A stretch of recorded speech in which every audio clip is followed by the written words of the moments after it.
As far as anyone knows, this wasteland is the best damned wasteland in the world. When America and China went head-to-head 200 years ago, both sides launched everything they had, and most people assume that China was blasted back to the Stone Age. The only way to know for sure is to jump in a boat and paddle across the ocean, so folks just assume that China, Europe, Canada, and the rest of the world got hit at least as bad as America did. People look out at this land, and some of them just know in their hearts that it's the garden spot of the whole world. Maybe that's why we can't go more than a few decades without someone trying to take over the place. When humanity was just beginning the struggle to rebuild after the war, there was no sign of the government helping out. People formed tribes led by the strongest warriors and the smartest scavengers. The chain of command and the line of succession meant nothing to people who needed things done fast. The closest thing to a government that emerged was tribal elders, or the mayors of small villages. Eventually, in 2189, some of the larger towns in California banded together and formed the new California Republic, but they never claimed to be the government. With no communications from the pre-war government for over a century, the memory of it faded as new generations replaced the old, convinced the old president and his kind were long dead, but the wasteland ain't so lucky. 200 years ago, in the last days before the Great War, a secret coterie of America's top-ranking political and corporate leaders decided to duck and cover, big time.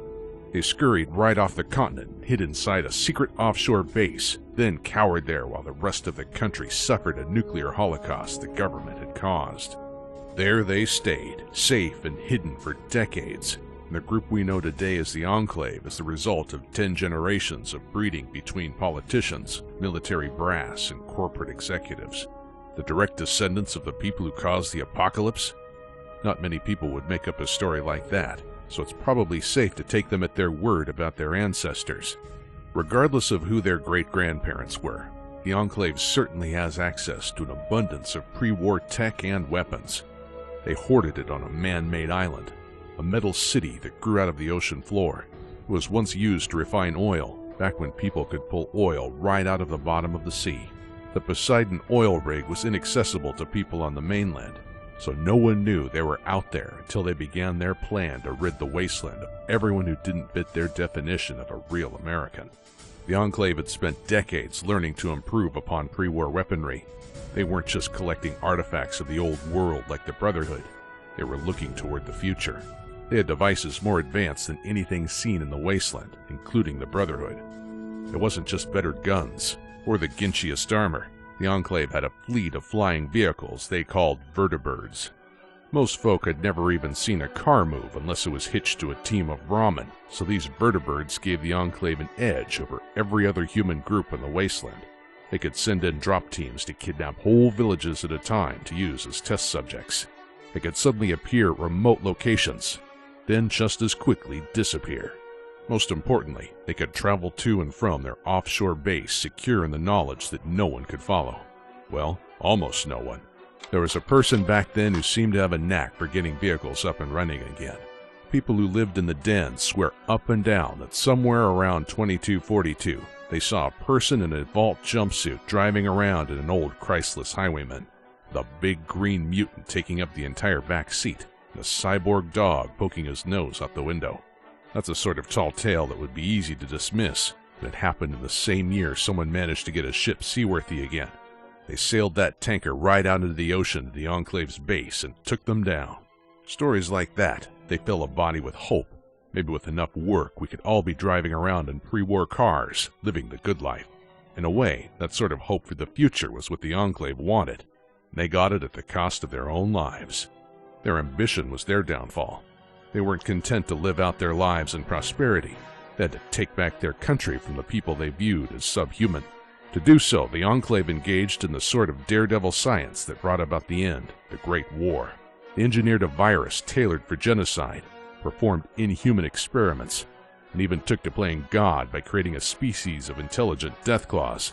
Just like their ordinary brethren, they were giant beasts that could rip a man in half, but smart enough to think like you and me and even mimic human speech. But even deathclaws were nothing when compared to the Enclave's deadliest creation, a man named Frank. It's hard to say just what Frank Horrigan was. People who saw him in person tended to die quickly and gruesomely. At some point, he must have been a man, a brutal killer, but still human. When the Enclave discovered the old Mariposa military base and the forced evolutionary virus bats within, Horrigan was exposed by accident. He was among the first of a new generation of super mutants created years after the Master's downfall. The arrogance of the Enclave's leaders led them to believe that they could improve upon the virus. The FEV and Horrigan were used for horrid experiments that would make the Master cringe. When they could learn no more from his suffering, the Enclave turned Frank into their most devastating soldier, a mutated cybernetic terror encased in their finest power armor. It's hard to imagine how anyone managed to defeat arguably the most dangerous being to ever walk the wasteland and bring down his Enclave masters. But somehow, the chosen one of an obscure northern tribe destroyed the Enclave oil rig, forcing the Enclave to flee New California. Leaderless and directionless, they soon rallied behind Autumn, a senior scientist who was contacted by a new Enclave president. It didn't take long for the remnants to reach the East Coast with their vertebrates. They had no fancy oil rig this time. They soon nestled into Raven Rock and Adams Air Force Base, pre-war bases that were nearly as impregnable. They changed their routine in Washington, D.C., promising that they could guide America back to the golden age of malt shops and drive-in movies. On the West Coast, they had a man who claimed to be the rightfully elected President of the United States. But by the time they reached the capital wasteland, things had changed a little. Now their president remained unseen and only addressed the public through a swarm of floating propaganda robots that spewed stars and stripes forever, along with political rhetoric so hollow that it sounded like it was written by a random word generator. The war for control of the capital wasteland was a trial for the Enclave.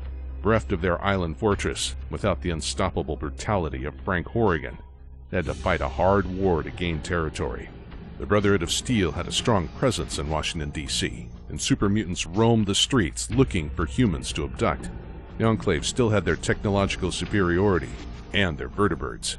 They even took control of pre-war satellites and could fire missiles that had been waiting in the sky for hundreds of years. But their greatest weapons were deceit and manipulation. The Brotherhood relied on a local wanderer for help in combating the Enclave. It is possible that the Enclave managed to convince this individual to implement a more subtle plan that could accomplish their goals even after their repeated defeats at the hands of the Brotherhood. Yet, it did not save them. In 2277, following their disastrous defeat by Liberty Prime at the Purifier, the Enclave was shattered again, with its leaders dead or missing. Its major strongholds were soon annihilated by Brotherhood strikes. The few surviving members probably wished that they had stayed hidden on their private island out in the Pacific. Now the once mighty remnants of America's elite have been reduced to a handful of wistful old men hiding out in the wastelands. Most gave up on the Enclave's vision of the world and settled down to live quiet lives, getting as much peace as a person can in the wasteland. Travelers who visit a certain old motel in Novak can speak with a former Enclave pilot who isn't as bad as the legends make the Enclave sound. She's a tough old broad, but she's no Frank Horrigan. Out east, the Enclave continues to operate in small bands that harass the Brotherhood and anyone else who strays too closely to their remaining outposts. But they are devoid of leadership or any long-term plans. In the west, sharp-eyed travelers can sometimes spot the rusted hulks of crashed vertebrates. There's little else remaining of the Enclave, or at least that the Enclave wishes to reveal.